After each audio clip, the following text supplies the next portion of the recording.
Does the unpredictability of freelance income leave you feeling financially overwhelmed? 1 month, you're flush with cash. The next, you're scraping to get by.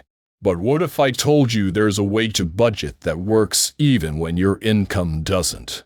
Whether you're earning $500 or $5,000, it's time to take control of your financial flow. Stick around, and I'll show you how to budget like a pro, no matter how unpredictable your income is.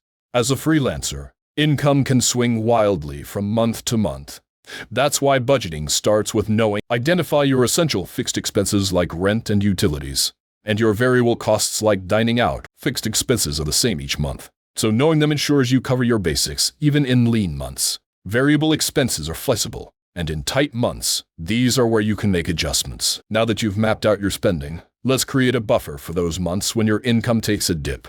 An emergency fund is your financial safety net. Aim to save 3 to 6 months' worth of your essential expenses. Set aside money during high-income months, and build that emergency fund whenever possible. Automate your savings if possible when money flows in. Have a portion go straight into this fund. This way, when an unexpected expense arises, you're covered without dipping into next month's rent. A well-funded emergency account keeps you from living month to month and reduces. Bucket budgeting is perfect for freelancers. Divide your income into 3 buckets: needs, wants, and savings. Your needs bucket covers essentials, rent, groceries, bills.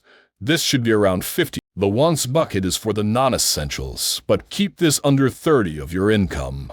By prioritizing your needs and future savings, you'll weather both feast and famine month. And the savings bucket is for future, you emergency funds, investments, and long-term goals. A zero-sum budget means every dollar has a job. Whether you make $500 or $5,000, you during high-earning months. Allocate excess to your savings, investments, or future goals.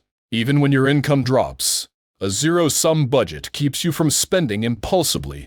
The beauty of this budget is flexibility. Reallocate based on what matters most that month. No matter how much you make, you're always in control of where it goes. High-income months are golden opportunities. Rather than spending impulsively, leverage them to build your financial. Put a portion of that high income into your emergency fund, long-term savings, or invest. If you have outstanding debt, use these months to make extra payments, knocking down your balances. Consider setting up a sinking fund, money you allocate for future large expenses, like tax. The key is to be intentional. Don't let high-income months lull you into careless spending. Instead, low-income months are inevitable in freelancing. But don't panic. With a plan, you can weather these dry spells. The first step is to cut back on non-essential spending. Cancel subscriptions, reduce dining out, and prioritize needs or wants. If you've built an emergency fund, this is the time to use it.